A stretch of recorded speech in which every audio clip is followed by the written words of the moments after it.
Hey,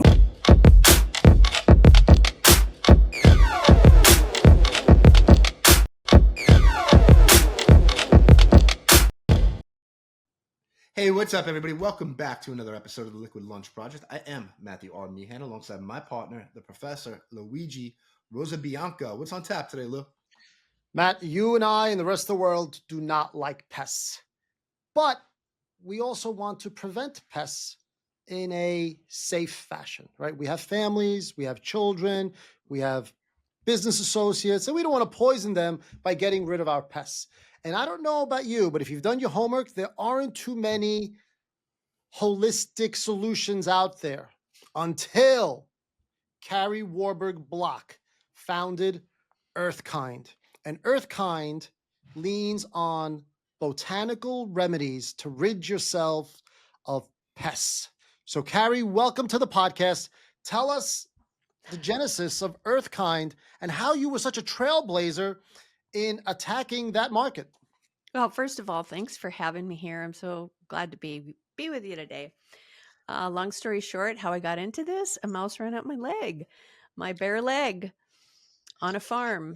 It really grossed me out. And it was like, oh my gosh, how can I prevent this from happening again?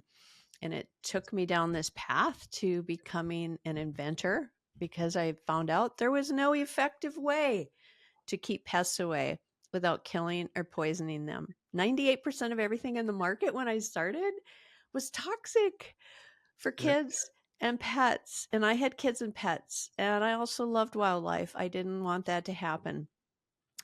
So I just headed down that path. And my dad was an entomologist, so I grew up with a brilliant guy who worked in research and development and brought products out on the market, did exceptional. However, he was on his end years and died before I started this. So I didn't really have him to ask, but I did a lot of prayers. So your father was in the business of entomology, right? So I guess that's the study of pests. Yeah. So what an entomologist does is they're essentially like a bug doctor. My dad specialized in rodents and cockroaches. He spoke fluent German. He got a job at Bell Labs, which is a leader in rodent research and development. So as a kid, I was always kind of geeky, and I enjoyed looking at the trials and the cages. Although I never wanted to be around the bugs and the pests. He loved them. I didn't. I'm like, I don't want to see them. I don't want to touch them. I don't want them coming in my bedroom at night, because there was cages in the bedroom next door to me. Which so your dad was a kind of silent co-founder in EarthKind. Yeah, I think so. It turned out to be a generational thing. I never in a million years saw myself going and doing this kind of thing. I worked at a cosmetic counter. I worked in hotels. So, Kari, let's just define for the glossary on the podcast. When we're talking about pests, what type of little friends are we talking about? So rodents are the first thing that we got into. About 20% of households have a problem with rodents getting into their areas at least once a year. Spiders, there's about 60% of households. Well, actually up to 100% of households have spiders. They don't even know it. Cockroaches, there's another 60% of households will deal with those. We work with cockroaches. Ants, another 60 to 80% of households have issues with ants, depending on the time of the year. So these pest things come and go throughout the year. And we also do mosquitoes. We have the #1 mosquito skin-friendly lotion out there for use on moms and kids. It's CDC and EPA reviewed and approved for that. So how do you come up with the botanical formulas that repel? You do? Yeah, my wife bought it. That's how I knew. Yeah, that's what it is. Cool. Yeah. Well, thanks to our amazing fans out there, we have grown to what we are today through products that are, top rated. Well, how do you come up with a botanical formula that repels those specific pests? So part of it is being a weird little kid that loves nature and notices things. Okay. Um, I spent 18 years on a farm. My mom grew up in a farm, and we were organic. So we did companion planting. We looked at the whole ecosystem approach to how do you run this farm in a way that you don't need to use poisons, and it's takes more work than you think. So I applied those same principles when it came to products that were going to be used in the home, on the farm, around the home, on the skin. My first invention, how I noticed it was, or how I made this discovery and got it patented. I discovered that balsam fir repelled wild mice. And you ask how I know that. I was out cross country skiing in the fields and the bark on the tree was there. The bark on the tree next to it wasn't. So I thought, what kind of tree is this? This is really interesting. And like it'd make a perfect Christmas tree. So it's like, that's interesting. Deer aren't eating the bark. Mice aren't eating the bark. There's snow everywhere. There's no food left. There must be something in the bark that's keeping the mice from chewing on it. So I pulled some bark and took some pine cones, threw them in our tractor cab, and no mice. I thought, could it be that easy? And I, went out and got a grant to do some testing, and sure enough, the discovery was made. We got the patent on it. And then I later learned, because entomologists heard about this, that I learned that the tree created its own repellent to keep the mice off from crawling up and eating the monarch butterflies that over summer in the trees. Wow, that's wonderful. So now, do you sell your products direct to consumers? Are you selling them to retailers, wholesalers, or those crazy people that come to your houses in those hazmat suits? So we primarily most of our sales go through retailers. We're in about 35,000 retailers nationwide. The goal was to make our product available to everybody.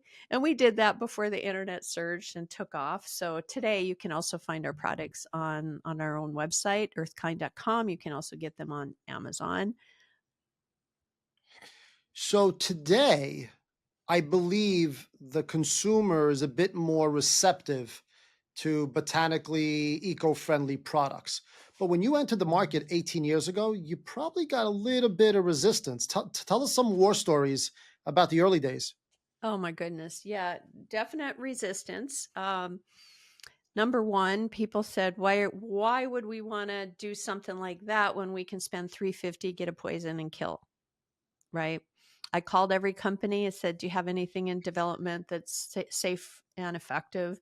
And sustainable too, and non-plastic, I added all those things in. They pretty much laughed at me, thought, you must be a pot smoker, right? And they just thought I was nuts. Even when I went in to get grants in the beginning, they said, we don't want manufacturing. That isn't sexy things. We want technology. We want this. We don't want that kind of development in our country. So it wasn't sexy from a standpoint of, a remedy. And it wasn't sexy from a standpoint of the type of business and the type of jobs I was creating.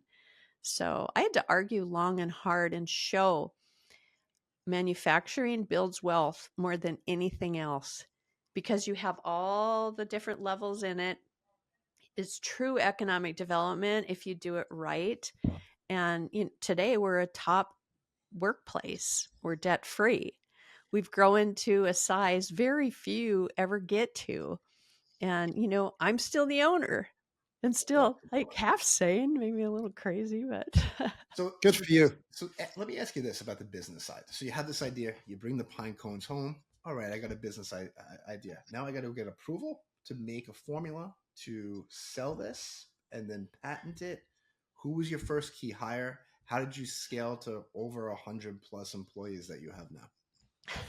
So the day that I knew that I really had made it was I was selling my first formula, and it was a little bag of, I think it was like pine cones at that time, right? Because we still hadn't gotten all the testing done. We knew it worked. Neighbors said it worked. The word had gotten out. I got on the news and I was at the trade show. And the next day, 2 blocks long, there's a line. And this is in North Dakota. And it's like 20 degrees, if even that. And at the end of that line was the EPA police, the pesticide police. So they said, ma'am, you need a license to do this. And I said, you've got to be kidding me. This is like natural and people need it. And they said, no, you need a license. This is a federal registered territory you're in. So I made an appointment, went down and saw them the next Monday morning. They discouraged me and said, it's going to cost you $2 million. This is insane. It's rare. You don't take a natural product and turn it into this type of product. And I said, oh, okay, well, you can make money if you get the license fee. So why not? And started down that path, got it registered. The first real customer, the first big one became our first national customer, which was John Deere. And how that happened is I went to the John Deere store with my little bag of pine cones and said, It's just you at this point in the company, or is there other people that hire people? It's just me at the time. I was doing everything, getting the slave labor of my kids to help and my farmer husband as I could, because it's like a mom and pop, right? Back then. So this is when it started to scale and when it started to get big. I took these little pine cones into the John Deere and I said, put this in your rattiest piece of equipment you have out there, something that keeps getting mice, and just put it to the test. He did that.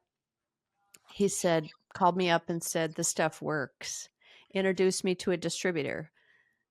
I met with that distributor, and within a year, we had sold like $70,000 worth of product to other implement dealers. And then we were able to go national with John Deere once the federal registration process was done. Wow. So do you have to register with the EPA with every product that you sell, or any product that is novel and unique? We have to register. Oh, there's licenses up the gazoo. So we have federal licenses for our formula because we own it. We're the manufacturer. Then we have a federal license for the product itself, the end use. And then we have 50 license, or every state we're in, we have licenses for that product. Okay. So every product we have has to have a state license. Some of them require a couple federal licenses as well. So a customer can use our product, and what they get is the benefit of a professional quality product, and they don't need to hire a pesticide applicator to come in and use it. That's kind of a rare thing where it's like professional, but you don't need an education to use it. So you get both efficacy and then you get, the safety aspect too. Ms. Kari, you're telling us this really lovely tale, and Matt and I, we really want to buy it, but you have this lovely approach and you're so soft-spoken, but you're in an industry with beasts, and this is a heavy lift. So don't tell me you're not a warrior that went to war 18 years ago. Yeah, you're making it seem too simple. Yeah, there had to be a toxic company out there that said, this little old farmer lady is not going to start selling acorns when I'm selling poison to mom and pops here. So what's going on? Oh my God. So that's what makes the fun of it. So we have this tagline that we use, and it's even trademark. Kindness is a force to be reckoned with. I love it. So here's the thing. That was the ultimate, the deep rub inside my gut and inside my soul that knew I have to scale this thing. No matter what I do, I have to scale this thing, because it is not right that 98% of everything sold is toxic to my family, right? And to be able to change policy, to be able to influence behavior, to be able to create this change took a lot. Now, was EPA on my side? I stood in those rooms. I stood in DC and I fought. And it was not, just say, it was like dealing with principalities, not dealing with Kari, help us common understand. sense. Help us understand that process, right? Because in an ignorant world, the DC regulators, whether it's the EPA, whatever other regulatory alphabet soup, Mm. you would think that they would be unbiased middleman, right? Let the market decide what works and what doesn't work. If it's healthy and if it's receptive to the market, let's go for it, right? Why are they pushing back on a product before you even went to market? So the way the industry works is it's funded, right, by big companies, and big companies are creating those protocols and creating the structure and the systems that the rest of us are using. Now, when I knew, okay, we need a whole new freaking system, like from the supply chain.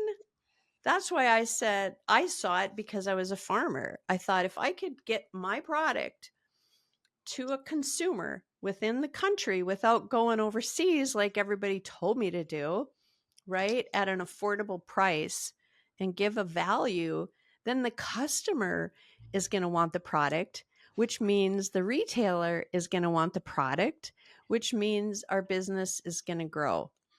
So there was quite a few bottlenecks along the way. Like you said, number one is policy itself is toxic.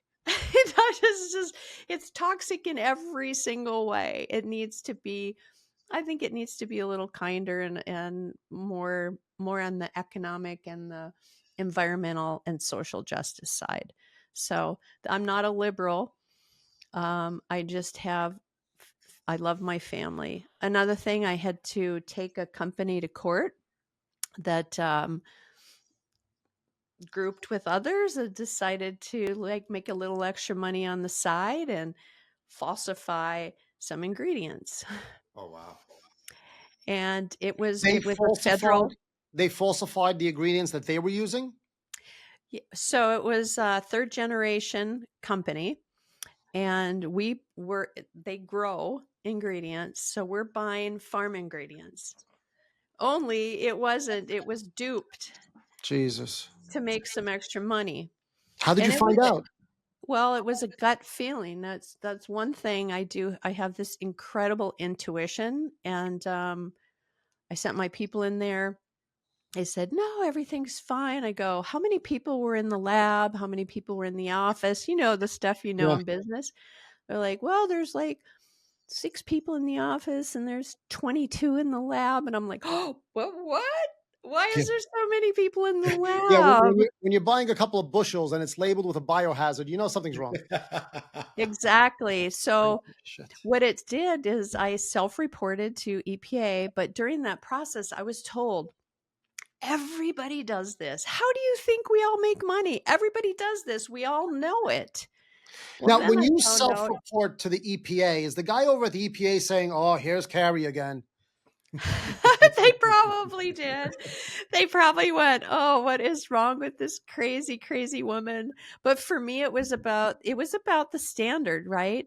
The standards were not as they should be. And so I've always thought, okay, I got to change that standard, because if this is the norm, what are we consuming? What are we using? Like you on your lawn, right? People are getting their lawns sprayed and they're being told it's natural, and it's not. It's a very common practice.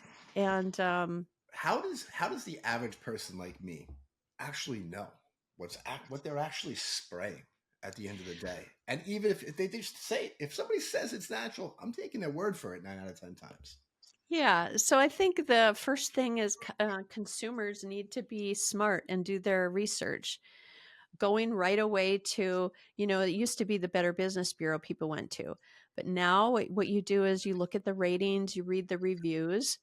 Now there's third world countries that are employed to write bad reviews and to do, there's a lot of money spent in the corporate warfare thing. But if you check those reviews, that can tell you a lot. And that's the amazing thing about transparency nowadays. You can find out, you can Google Like you could Google my name and probably find where I live, probably even see my house. There's so much transparency nowadays.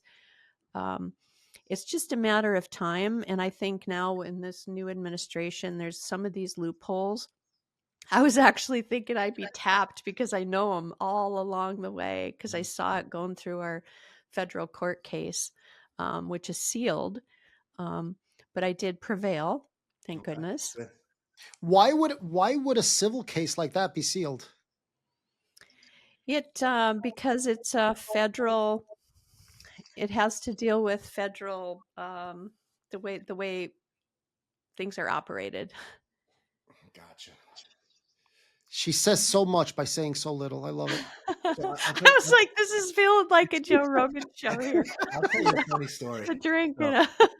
talk about natural products, right? Me and my wife, we went on a honeymoon to Australia. This is 2007. Okay. We get to a place called Port Douglas. It's beautiful there. It's the beach, it's the rainforest, it's everything you need. We stayed at an eco resort. I'm 26 years old. I don't know anything about eco resorts. I lived in New York City my whole life, right? When we had roaches in the apartment, we had to leave for 12 hours and drop a can of Raid. It is what it was, right? And we get in there and my wife starts freaking out. There's lizards all over inside. So I call the front desk and I'm like, can you send somebody up to our room? There's lizards inside the room. They're like, yeah, they're there to keep the bugs out. Talk to you later, mate. And they hung up. So, well, when you put it that way, the alternative is worse, right? So it kind of creates this harmonious balance. So me and my wife just look at each other and go, makes sense. And that is the kind of wisdom that I am bringing to the forefront because, people know a cat, you're going to get a cat. It's going to chase the mice, right? But cats are lazy nowadays. They don't even do their jobs anymore. And nature knows how to restore and rebalance itself. It's continually at play. Man, we think we're so smart, right? Mankind does, but it knows how to do renewal really well. So we put that wisdom to work for people and then share those common sense things. It's always been education that's helped us grow, like cover the dog food, take out the garbage. You're 90% less likely to get mice in your house. So I have a couple questions on the business side, right? So you start out with one SKU, you get that going, right? At what point did you decide, okay, we have to make multiple products for different things? Where were you on the journey then? And how did you fund those new SKUs for development?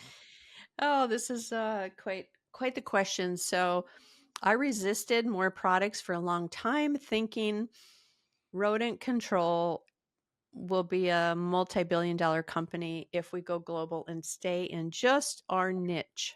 Mm-hmm. Customers kept asking for more. I didn't listen.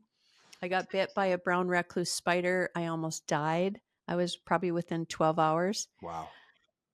And it was like, here I am on my back and going, oh my gosh, please. Like, I don't want to die to have to do this. And my voice inside said, you need to do other solutions and serve your people, your customers in your country. Get rid of all those big ideas. Just serve your customer. I didn't listen. A year later, I got bit again, exactly the same spot, the other leg. And I went, oh shit. Okay. So spiders terrify me. They scared me. I learned everything I could about them. Figured out the way. With these mites and spider stories, do you happen to live on the 405 subway in Manhattan? We may need some of that in New York City. We may need to bring some of these products up there. Actually, I come to New York City every now and then, and I have 3 6-foot-tall mice costumes, and like I'll bring a posse down, and we'll just have fun. We'll hand out product and make some videos, and then I start out like at 4 a.m. and I go to all the elevators and I throw the guys some stuff because they're in their boots, and it's like those elevator shafts it kills me to see what workers have to deal with. Yeah. That's what my dad did for a living. He was an elevator mechanic. He actually built the elevators and the shafts and everything that they had. Mm-hmm. So I know exactly what you're talking about. Yeah. And it's just, and with the garbage and yeah, communal pests, wherever there's going to be people and food, you're going to have pests, of course, that are going to come in and, try to make their way in. So half of it is hygiene, teaching people how to, you know, deal with it. And from a business side, though, it's interesting to grow the business. So to get back to your question, so after we got into spiders and we did two brands, we kind of merged out and we did a brand that's farm and professional, and then we did another brand called Stay Away, which you can see behind me here, and that we put into all the Lowe's, Walmarts, Grove, all of those stores. So that one is going to the millennials and the moms and the young parents. So they're able to get like effortless protection in their homes. So what I did to be able to make that jump and to make it, I went in and asked those retailers if they would help me. How? I know, this is like the crazy part. They have these programs called supplier diversity. Okay. And what it's like cover for, let's get innovative products out that create some competition and that help the market grow with innovative products. They want their customers to stay with them, right? And they see the writing on the wall with the younger people wanting sustainability, wanting all this stuff. The current brands weren't giving it. So they said, okay, we will help you. We know it's a rocky start with any kind of a brand coming out, but it's better than you getting killed off or bought out, because then we're back to the same thing. And I said, oh, I don't have any intention of getting bought out, because I'm fighting this thing for the battle that we talked about, because somebody has to set this different standard in the industry for the health and the well-being of our families. So Okay, can we back up there for a second? Because again, you make things sound really simple. You asked the retailers to help you. Were you already in the retailers? Did you already have relationships built with them at that point in time? Did you just pick up a no, phone but and cold call them? How did it get done? so what I did with my first brand really was phenomenal, and they took note, because nobody's ever walked out and got 3 hits, like boom, boom, boom, like bestsellers in the category. I Okay. figured out how to get people in their store to buy them, Okay. because I'm sitting on a farm in Western North Dakota, and I'm like, I don't have the money for advertising. So I got so clever and scrappy. Have you ever heard of Gary Vaynerchuk? Yes. Yes. Okay. So we work with Gary Okay. today, Okay. but I listened to him speak way back when, and I got all the social channels, and I'm like, oh my God, I see his vision. I can do this. And we started running ads and Facebook. We could run a Facebook ad for $5 back then and convert 100 customers. Okay. I mean, it was that Amazing. crazy. And I took Yeah. these little ads out in newspapers, local newspapers, called 2x2 ads. Hmm. And I'd blanket, like I'd go 10, 12, 15 states at a time. And I'd Okay. say, farm wife invents a solution to keep mice out. Yes. Okay. Okay. And then it said, Again, she's rocking the whole apron thing. She's got, she I love it. she's like a ninja wearing an apron. Are you kidding me? oh my God.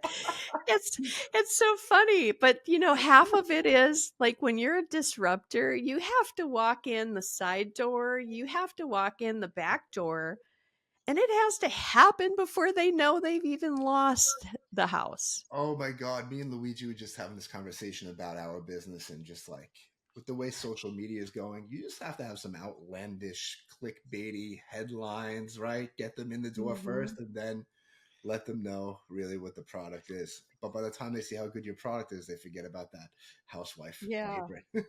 Yeah, absolutely. I was just looking for Gary's new book here called Underpriced Attention. Yeah. It is just genius. And yeah, I- I have a Gary V story for you. So when I was working on Wall Street, he was very, very close with one of my friends who actually owned the firm. Steven used to buy wine from Gary back in the day. Gary was young. We're talking, this is circa 2003, okay? Somewhere around that time. So Steven would buy so much wine. Steven basically became like a wine trader, right? Not by his own doing. Gary would call him up and say, I just bought you 3 cases of this. Click, goodbye. By 4 o'clock, by the time the market closed, Gary called him back and said, I sold 4. You made 1,400. Bye. Because he just operates so fast, and that's just the way he is. But they traded stocks, they traded wine like we used to trade stocks together. It was funny. Yeah. His approach, he's very rebellious too. Yeah. And really believes in the power of kindness. I mean, delivering value and execution with him and his companies and his people is next level, Yeah. as you saw. Yeah. Yeah. I mean, he's done phenomenal. He's great. He's a great thought leader, marketer, right? He's the best in the world, I would probably say. I think so. And he has this, my philosophy, kindness is a force to be reckoned with. Yeah, His is kindness always wins in the end. absolutely. And the investor, his biggest investor in his company, Matt Higgins, author of Burn the Boats, Jets owner. Uh-huh. I was just on a Zoom with him yesterday. And he said, my whole thing is kindness because that's what I want to leave for my legacy. And so Gary surrounds himself with people that, believe that way, and he wants to invest in them and they want to invest in him. And it's like a case model for community building, which is what Mhm. social media is. Exactly. And I think that's where things are going to be going, is not as much what you say or trying to do the thing that's like out of the box that gets people's attention, but I think it's going to be about authenticity and about aligning with specific communities Hmm. that want your stuff and want to do business with you and stay with you. People do. Kari, on that note, have you found today in early 25 that your trailblazing has been successful? Are other people that are following your trail have it easier? Oh, well, so our first competitor was Procter and Gamble. I was like, Wow. that was a whiskey moment, I'm Well, telling you. if you can't beat them, Okay. join them, right? Well, Right. did they approach you to buy you first? Because Oh God, every company out there has approached us, and I said, I still have work to do, Mm-hmm. and this isn't, hey, let's stay. Mine has always been, I call them frenemies is one way, but I call it neighbors. So I've always kept an open door, and I meet with them every year, as I do a lot of the companies, and we just share, what are we doing? What have we learned? We're still in a place that's kind of nichey for them because they have cans and they have sprays and they kill. They're like an Sure. in between. We're like the Patagonia going, Sure. no, we're just going to reinvent the whole thing. So Yeah, there's a they've place got for both. combat and raid, and you've got, lavender. I got it. Yeah. Yeah. So there's a, kind of this mutual coexistence. And that is where I'm at now. And I say, I actually work now with, or I hired one of Gary V's new companies called Vive by Vayner. Okay. And what Vive does is Gary's newest startup. I was one of the first people chosen to be in this, test the program. And what it does is it puts together 6 C-suite executives and 6 trailblazing, hardworking, super good on executing entrepreneurs. Okay. And then you get together for 4 months and you have meetings and you have coaching and you get a psychologist. And it's amazing to see what happened. I saw what happened on the first class, and I reinvented basically my whole path forward and decided to bring in a CEO, decided to work on the next big disruptions, decided to play a whole different game. And I'm still in that program now. They started another one off from that for people that wanted to stay in that network. And it's just Matt Higgins said it yesterday. Equity people miss this, that invest in entrepreneurs, totally miss it. The best game-changing things to come out of businesses comes right from the head, right from the top and right from your head. It's the mind games, it's the mind shifts. It's a new way of looking at things that is what delivers the next reign of value. Yeah, no, It's not just learning what someone else did and copying it.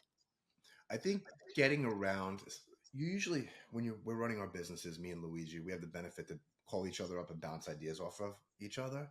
But even still, just the two of us, we're focused, we're looking at the tree and not seeing the forest. So when you're getting a cohort of people that Mm. may not have this be in the same industry as you, but you can learn a lot from them on what they do and Mhm. bring their strategies into your business. It's tremendous value. It is, because I look at them and I was like, oh my gosh, I wish I could be that decisive.